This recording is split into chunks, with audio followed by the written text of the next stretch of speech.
Hello learners, welcome to my YouTube channel to the point learning. आज मैं आपके साथ क्लास 12 फिजिकल एजुकेशन में चैप्टर 9 जो कि साइकोलॉजी इन स्पोर्ट्स है, उसका लास्ट टॉपिक डिस्कस करने जा रही हूं, जो कि है साइकोलॉजिकल एट्रीब्यूट्स। इससे पहले इस चैप्टर 9 से रिलेटेड मैं सारे टॉपिक्स डिस्कस कर चुकी हूं, तो उसके उन वीडियोस के लिंक आपको यहाँ इस वीडियो के डिस्क्रिप्शन बॉक्स में मिल जाएंगे, तो आप उन लिंक्स पर क्लिक करके वो वीडियो जरूर देख सकते हैं। टॉपिक वाइज वीडियो है, आपको जो टॉपिक प्रॉब्लम क्रिएट कर रहा है आप उस टॉपिक को भी देख सकते हो।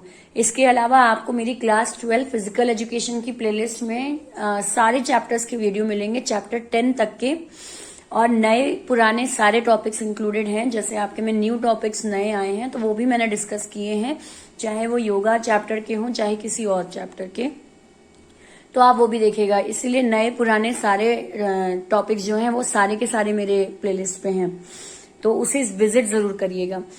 और इसी वीडियो के डिस्क्रिप्शन बॉक्स में मैं न्यू सिलेबस का लिंक भी डाल दूंगी, तो अगर आपको ये नहीं मालूम है कि कौन कौन से नए टॉपिक हैं इंक्लूडेड, तो आप वो न्यू सिलेबस का वीडियो जरूर देखिएगा। और साथ ही साथ मैंने कुछ दिन पहले ही क्लास 12 की जो प्रैक्टिकल फाइल है पीएड की, फिजिकल एजुकेशन की, वो भी मैंने वीडियो बनाया है उससे रिलेटेड भी, तो आप वो भी जरूर देखिएगा।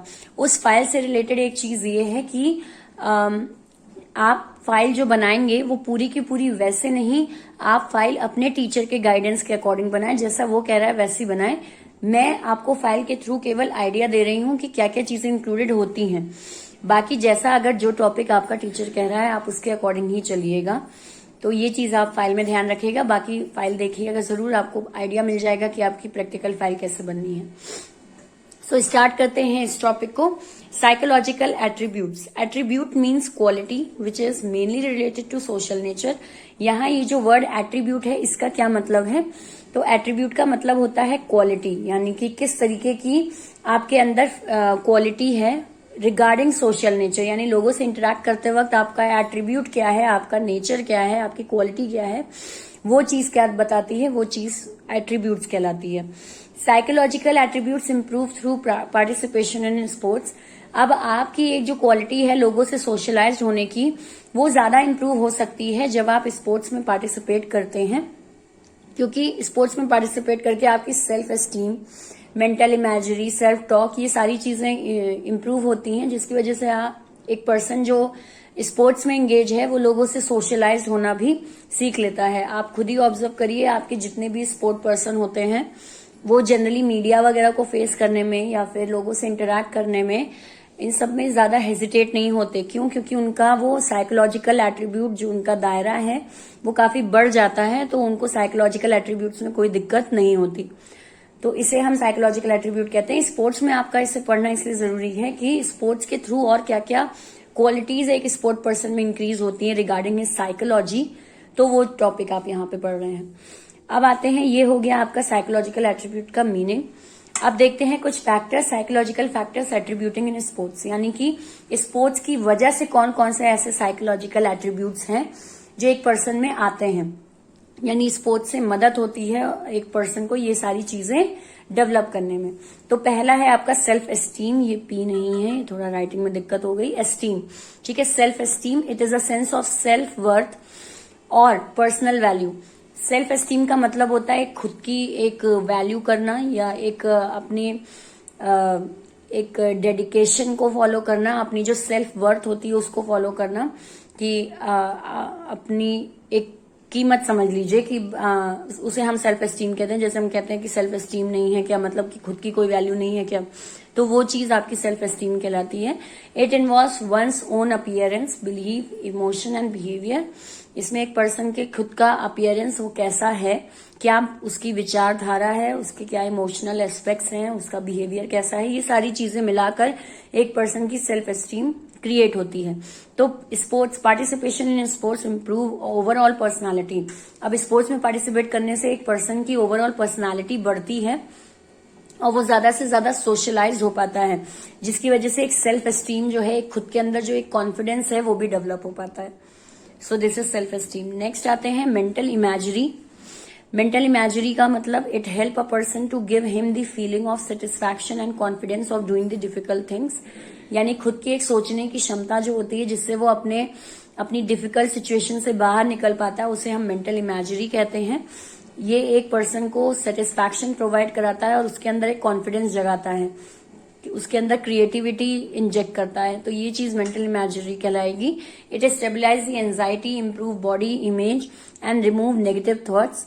हम अपनी मेंटल इमेजरी की मदद से अपनी एंजाइटी, अपनी घबराहट को दूर कर पाते हैं और साथ ही साथ नेगेटिव थॉट्स को अपने से दूर कर पाते हैं।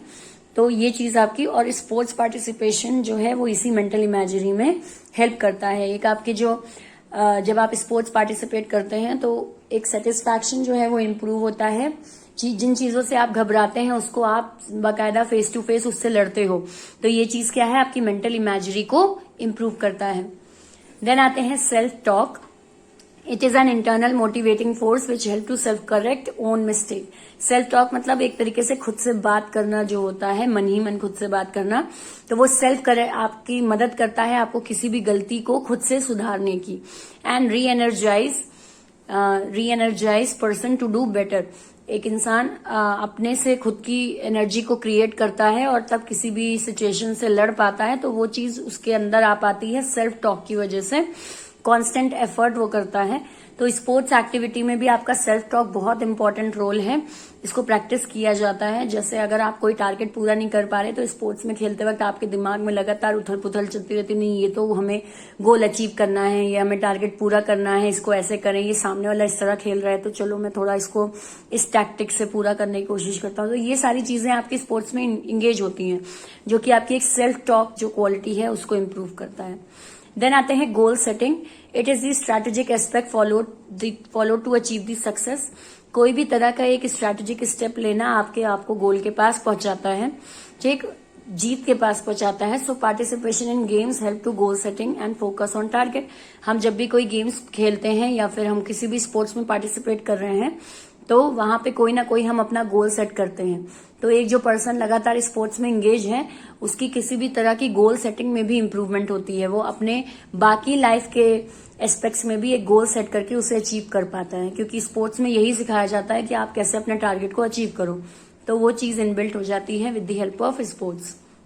नेक्स्ट आते हैं happy feeling. Participation in sports help to bring happy and cheerful mood.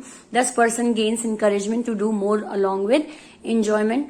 एक हैप्पी फीलिंग आपके अंदर रहती है अगर आप किसी स्पोर्ट्स में पार्टिसिपेट करते हैं। स्पोर्ट्स हो गया, गेम्स हो गया, अगर आप किसी भी तरह के इस तरह के एक्टिविटीज में एंगेज रहते हैं तो आपका मूड जो रहता है वो अच्छा हो जाता है। अगर दुखी भी हैं तो भी आपका थोड़ा ध्यान जो है वो डाइवर्ट हो जाता है, आपका एक मूड चिल हो जाता है। तो स्पोर्ट्स काफी कुछ मदद करता है आपको एक हेल्दी चेयरफुल लाइफ जीने में। देन आते हैं psychological wellbeing. Participation in sports bring positive changes in psychological wellbeing and improve behaviour to and adjust well in social groups. Psychological wellbeing एक आपकी सोच जो है वो एक सही तरीके की हो पाती है, एक सही इंसान आप बन पाते हैं जो कि सोसाइटी को अच्छे से एक्सेप्ट कर पाए और सोसाइटी के में एक तरीके से मिल सके, घुल मिल सके। तो वो एक फीलिंग आपके अंदर डेवलप हो पाती है with the help of sports participation, क्योंकि वहां पे आप अलग अलग तरीके की सिचुएशन फेस करते हैं और अपने आप को एडजस्ट करने की कोशिश करते हैं। तो अगर आप किसी भी तरह के स्पोर्ट्स में एंगेज हैं तो आपका साइकोलॉजिकल एस्पेक्ट जो है वो काफी स्ट्रांग होगा, आप सोशलाइज अच्छे से कर पा रहे होंगे। देन आते हैं नेक्स्ट पे cognitive development. It implies on learning and doing from environment, and sports participation provides a way to generate cognitive learning. Cognitive learning का मतलब होता है आप अपनी सिचुएशन को आसपास की सिचुएशन को देखें, उससे सीखें और तब आप उस पर्टिकुलर सिचुएशन में अच्छे से वर्क कर सके। तो वो चीज आपकी कॉग्निटिव डेवलपमेंट होती है, यानी सामने के आसपास की चीजों को देखकर उससे सीखना और सीखकर चीजों को फेस करना। तो ये कॉग्निटिव डेवलपमेंट भी होता है आपका, क्योंकि स्पोर्ट्स में जब भी आप स्पोर्ट्स खेलते हैं तो किसी न किसी सिचुएशन से टैकल कर रहे होते हैं, निपट रहे होते हैं, तो उस केस में आप आसपास के लोगों से सीखते भी हैं और सीखकर सामने वाले को हराने की एक टेंडेंसी भी आप क्रिएट करते हो। तो कॉग्निटिव डेवलपमेंट भी आपका क्रिएट होता है। देन आते हैं next, overcoming stress. Sports participation help in the wellness of an individual which reduce stress and depression. Game के या स्पोर्ट्स के थ्रू आप अपने स्ट्रेस लेवल को कम कर पाते हो, किसी भी तरह के प्रॉब्लम्स को या डिप्रेशन वगैरह को, आप अपने टेंशन को रिड्यूस कर पाते हैं अगर आप स्पोर्ट्स में एंगेज रहते हैं। इसलिए जनरली जब किसी भी तरह की प्रॉब्लम में कोई पर्सन होता है, जनरली वो क्या करता है कि स्विमिंग करने चले जाएंगे या बैडमिंटन खेलने चले जाएंगे। ये चीज क्या है कि ये चीज उनको उनके स्ट्रेस लेवल को कम करने में हेल्प करती है। एक स्ट्रेस बस्टर की तरह काम करता है आपका स्पोर्ट्स। देन आते हैं develop interest and coping under pressure. Sport participation always develop or generate an interest in a person which help in development of positive attitude. Sports participation हमेशा एक पॉजिटिव एटीट्यूड एक पर्सन में create करने की कोशिश करता है, जिससे आप हर चीज में, अगर आप हार भी गए हो तो आप हम नेक्स्ट टाइम ट्राई करेंगे। ये चीज एक जो पॉजिटिव एटीट्यूड होता है, ये आपका स्पोर्ट्स की हेल्प से डेवलप हो पाता है, जिससे आप अपने जितने भी स्पोर्ट्स हैं उसमें एक इंटरेस्ट बना पाते हैं। तो एक तरीके से आप लाइफ में सीखते हैं, स्पोर्ट्स की मदद से आपको सीखने को मिलता है लाइफ में कि अगर हार भी गए हैं तो नेक्स्ट टाइम जीत जाएंगे, उसके लिए और ज्यादा एफर्ट करें। तो ये चीज आपको स्पोर्ट्स से ही आती है। And this also help a person in coping his mental pressure. और इससे एक मेंटल प्रेशर जो है वो भी आपका रिड्यूस हो जाता है। आप जल्दी निराश नहीं होते, क्योंकि गेम एक आपकी टैगलाइन होती है कि किसी भी खेल में हार जीत बनी रहती है। तो इसका मतलब ही है कि आप अगर कहीं हारे हैं तो दोबारा आप नेक्स्ट एफर्ट और ज्यादा पुट करेंगे तो आप जीत जाएंगे। तो एक स्पोर्ट्स है जो आपके अंदर ये पॉजिटिव एटीट्यूड क्रिएट करता है, जिससे आप अपने प्रेशर को भी कम कर पाते हैं और साथ साथ आप खेल में या किसी भी लाइफ के एस्पेक्ट में अपना इंटरेस्ट भी जगा पाते हैं। तो ये सारी चीजें हमने, ये सारे पॉइंट्स डिस्कस किए कि स्पोर्ट्स की मदद से या गेम्स की मदद से कौन से साइकोलॉजिकल एट्रीब्यूट्स जो हैं वो डेवलप होते हैं।